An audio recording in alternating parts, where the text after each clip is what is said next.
weight. And again, the form is everything.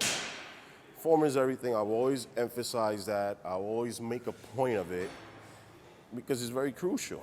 Again, you don't position your feet right, your back, you could get injured, or you could be performing the exercise without benefiting anything whatsoever.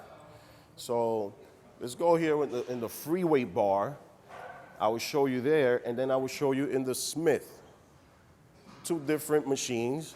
You know, of course, this is free weight. This is a machine.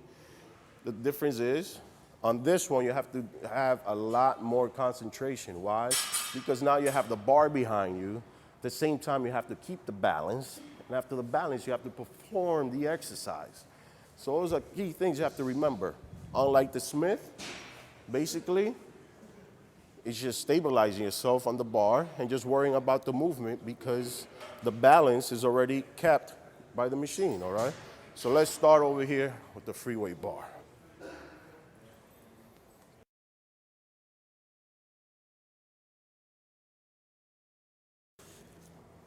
Some people like this, you know, they're a little sensitive, they don't want the little, I don't need that, you know. You know, where you place the bar. Where you put the bar behind here, again, it's always gonna be on your traps, right here, not here. You don't want the spine, the neck, you don't want anything around this. Very sensitive, you know. Spine, you know, you can get paralyzed and all that means other not so fun stuff. But let's focus on where to put the bar, okay? First, you're gonna notice where I put it.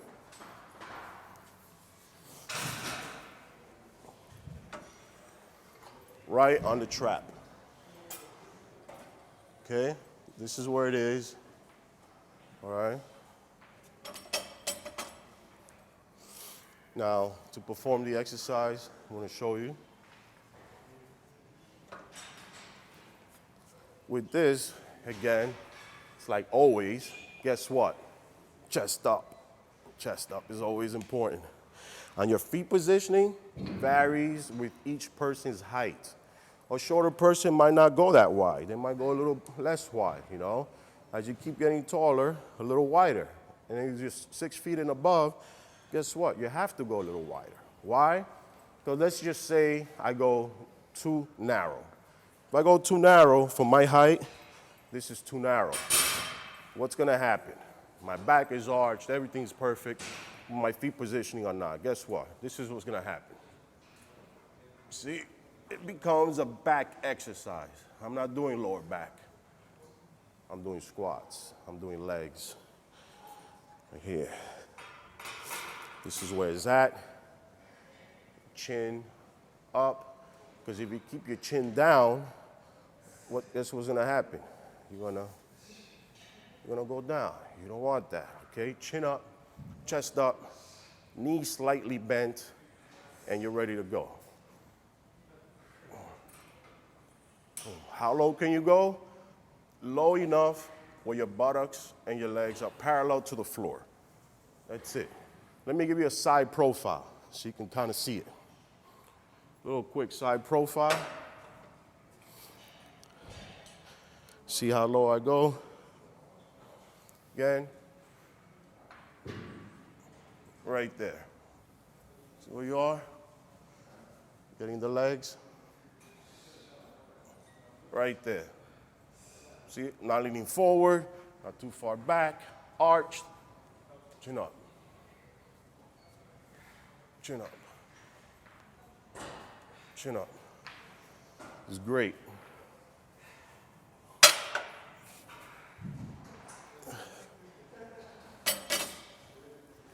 That's the squat.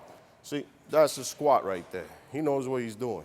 Now, I'm going to show you on the Smith. On the Smith, again, slightly different. One of the things is you don't have to keep balance. You can place your feet a little bit closer, and it will help your sweep, where the squat, of course, is going to help your sweep and your teardrop. But right here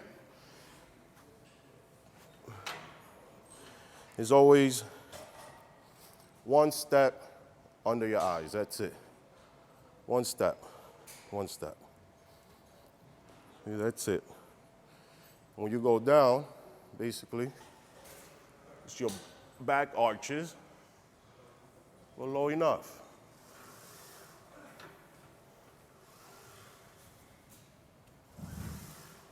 Remember that one-step move, and you're always gonna have the correct form.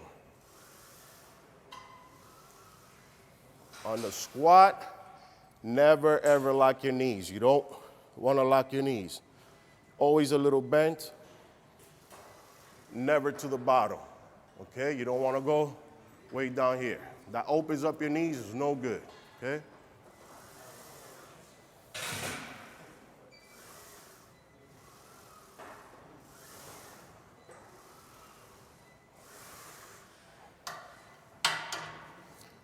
Okay, that was for the squat. Again, loading weight and everything else is very important. Of course, if you want to increase the muscle mass, want to get it thicker, great. It works your quads, it works your glutes. I mean, there's not much great, there's not any more I can say that's great about this exercise. It's just one of the best when it comes to doing legs. I want to show you something quick on the leg extension. Not the leg extension itself, only because it's easy. Anybody can do it. I want to show you a secret for the quads on the leg extension. All right, here we are, the leg extension. Again, leg extension is great exercise. You know, most people knows how to do it, but I'm not here to show you that. I'm here to show you what you can do to help your upper quads. What can help your upper quads? I'm gonna tell you right now, for this part right here, for the sweep, this is a pretty simple movement, yet most people still don't know how to do it. On this one, it's basically putting the bar right on your knee.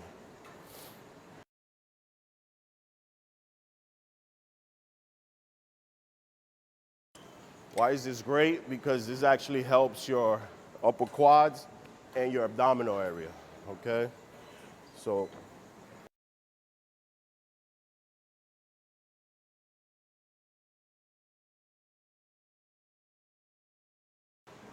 simple movement, do it.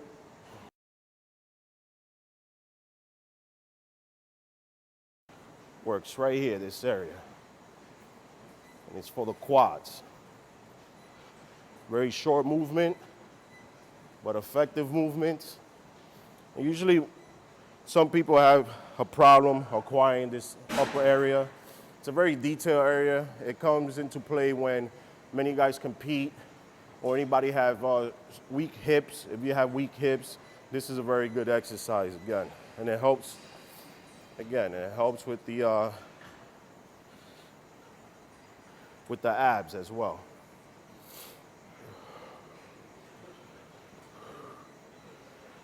It's right here. This muscle right here. Yeah, I learned this from Mr. Munoz. It's a great exercise. Again, and it helps. You can do this in between your basic leg extensions. Mind you, when you're doing leg extensions,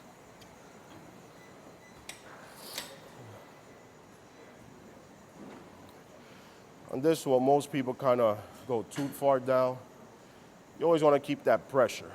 Keep that pressure locking right up top, you know. You want over here, teardrop, right there. More teardrop, more teardrop. You want to work on the outer sweep, feet straight. So your feet positioning is very important as well. Feet straight, work both, inner and outer now.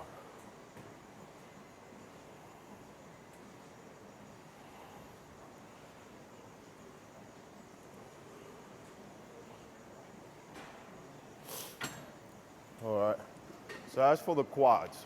You know, now we're gonna move on to some hamstring movements. Hamstrings are great.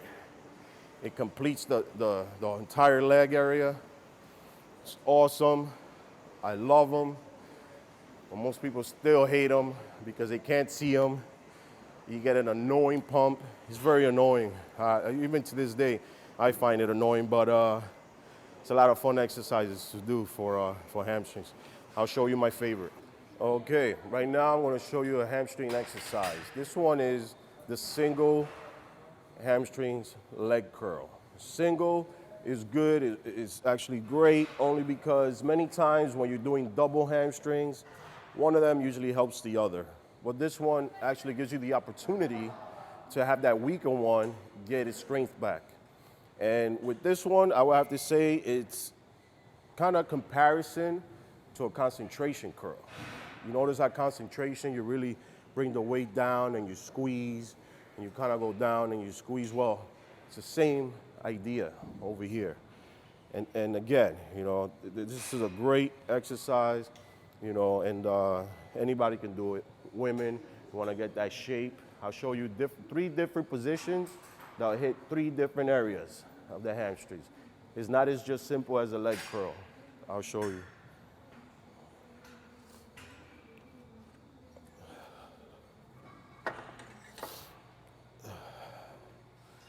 Now, one of the mistakes you can make with this one is actually lean too forward. You don't want to. You want to try and keep your back almost straight up, you know. This is a simple way. This is the one where your feet are straight. Your feet are straight. You're going to get the hamstrings. You're going to go straight up. You want to go all the way to the top. When you do it, you don't want to, this is not hamstrings. Hamstrings, right here to the top, and get that negative. Okay? The top, hit that negative.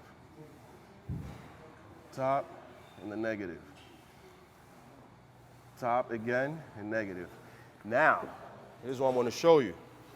To hit that hamstring glute tie-in, that little area right there, that's where it gets interesting. Let's say you finish doing 10 reps, the last 5, let's get the short movement. The short movement is going to work this area right here. I'm going to go up and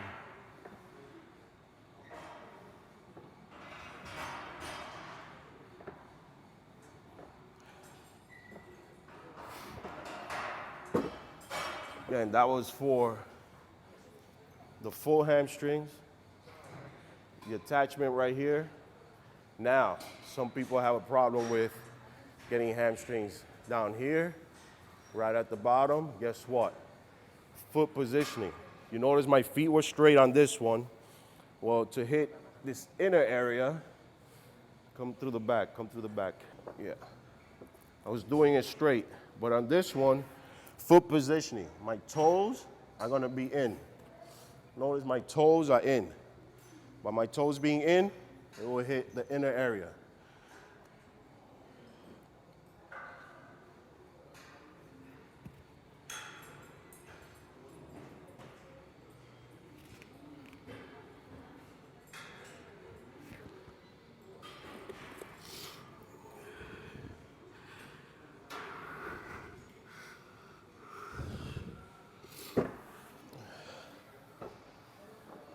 So, in retrospect, feet positioning are very important. If you don't place them the right way, whether it be on the squat rack, whether it be, doing leg curls or anything of the sorts, again, they will definitely shape up your hamstrings in more ways than one. Yes, it is one big muscle, created by different strands of muscle, with a couple of different names there, but in reality, hamstring as a whole, you have to really put your mind to it and concentrate. I'm going to show you one more for the hamstrings. This one is great. Most people do it without even knowing it, but I'm going to show you that this one's going to be a very important one, again, because it works on stretching your hamstrings, and I'll combine that with the stiff legs. When most people get on the leg press, of course, they want to work the quads. You want to work the quads. Mind you, for leg press, for your quads, your legs want to be parallel to the bar. You always got to remember that. For the quads, your legs are parallel to the bar. So let's say I'm doing leg press. I push off. it's kind of parallel. It goes parallel to the bar. Now, if I go up too high, let's say here, see the bar goes that way, my legs go that way. Am I doing quads? Yes, but indirectly. It's not for the full movement, but from here, I can work my hamstrings. And this is, I go this low. You don't have to go any lower. I'm already freeing my hamstrings and high.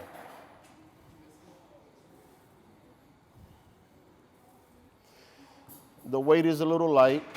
You need more resistance, but in reality, when you're this high, you're working your hamstrings. Whether you want to work them or not, this is what you're doing.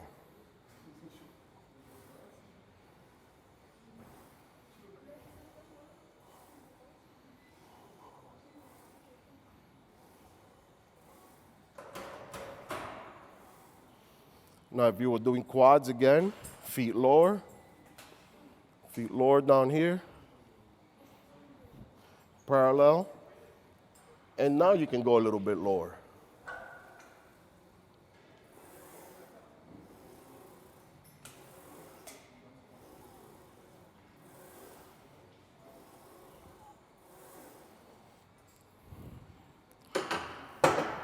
Big difference.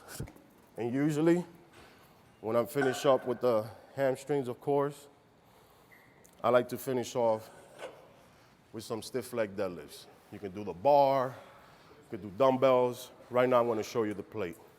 Stiff leg deadlifts, basically, as you go down, your legs go back. That's how you ultimately do it. Back. Back. Most people say, I don't feel stiff-legged deadlifts. Why? Because they go straight down. They go down, you can stretch. You can stretch it all the way down. See? It's easy. But it's not the way to do it. Stiff-legged deadlifts is pushing your legs back as the same way as you go down.